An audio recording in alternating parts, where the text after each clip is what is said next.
La filosofía que encuentro de trabajar con los grupos de apoyo ha sido la construcción entre pares. ¿Y qué implica la construcción entre pares?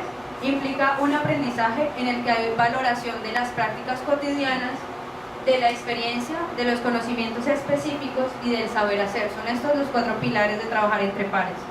Y ante todo es cooperación, porque estoy trabajando con mi compañero de al lado y con el asesorado, y hay realimentación constante, porque estamos revisando lo que yo hago, lo que él hace a partir de la práctica dialógica.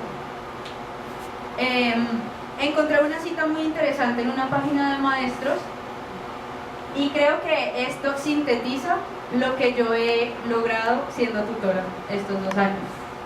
Y dice: el trabajo entre pares no solo trae beneficios derivados de nutrirse de experiencias y conocimientos de otros, sino que además facilita la introspección, la autocrítica, la praxis, volver sobre lo realizado y repensarlo, interpretar los resultados desde una óptica analítica, buscar los propios aspectos susceptibles de mejora, entender de mejor forma las dinámicas pedagógicas. Son todas las posibilidades que se abren gracias a la verbalización de la experiencia. Entonces, creo que muchos ya hemos logrado esto, ser más analíticos, que cuando nuestros compañeros hablan en clase podemos decir: esto es convincente y esto no tanto, y podemos estar revisando constantemente en nuestra rutina. Bueno, lo siguiente es quién es un par. Esta definición de par la he construido yo en estos años de trabajo,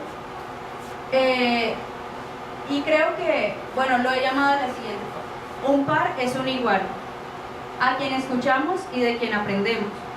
Además, es un sujeto activo, un interlocutor y un canal para verbalizar experiencias, revisar y concluir. Entonces, es muy curioso porque cuando yo era chiquita, en este proyecto, yo pensaba que mi par era simplemente el asesorado, que llegaba, entonces, bueno, yo voy a aprender de él y él de mí. Pero luego supe que tenía unos tutores compañeros en ingeniería y que ellos también eran mis pares.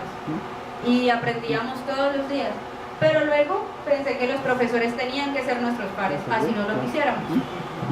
Porque nos dirigimos a ellos en correos, agendamos citas con los profesores y hablamos con ellos. O sea, tenemos que estar en su discurso y ellos acoplarse un poco al nuestro también. Entonces, creo que este ha sido otro de los logros de ser tutora, definir lo que es un par en los grupos de apoyo. Bueno, este también es un formato que creé a partir de las asesorías que hemos dado, de lo que debemos conocer sobre el par asesorado. Debemos conocer su historia y su procedencia, su historia afectiva, su historia social y educativa. También debe haber unos interrogantes metodológicos esenciales de qué necesitamos y cuál es el propósito con la tarea. Recuerdo que cuando empezamos con la profesora María Cristina, ella nos decía: nosotros debemos hablar de nosotros con el par. No es qué necesita, sino qué necesitamos los dos. Y es el manejo del discurso. Las estrategias de cognición y metacognición, si hay estrategias y sobre qué estrategias podemos trabajar y cuáles implementar. Las fortalezas que nos ayudarán precisamente a aliviar estas dificultades. Siempre a partir de las fortalezas. Después, la metacognición creo que es un concepto que si no existiera yo no estaría convencida de mi rol de tutora. Y desde el inicio con la profesora Esperanza recuerdo este término, que lo aprendí con ella. Desde el inicio yo supe que si había metacognición, yo tendría reflexión y podría llevar esta reflexión a un inconsciente colectivo, podría sacar esta reflexión de mí hacia otros, proyectarlo. Entonces, en la metacognición identifiqué estos 3 aspectos de la identificación del rol del lector, que creo que es uno de los mayores problemas en la educación superior y en la educación como tal. No sabemos cuál es nuestro rol cuando estamos leyendo o escribiendo, el saber qué y el saber cómo. ¿Cuál es la tarea y cómo lo voy a hacer? ¿Con qué tiempo cuento? ¿Qué tipología necesito? ¿Y cuál es mi actitud frente a esta tarea? Después están unos macroprocesos en el reconocimiento de la lectura y escritura como un proceso, que sería el antes, el durante y el después.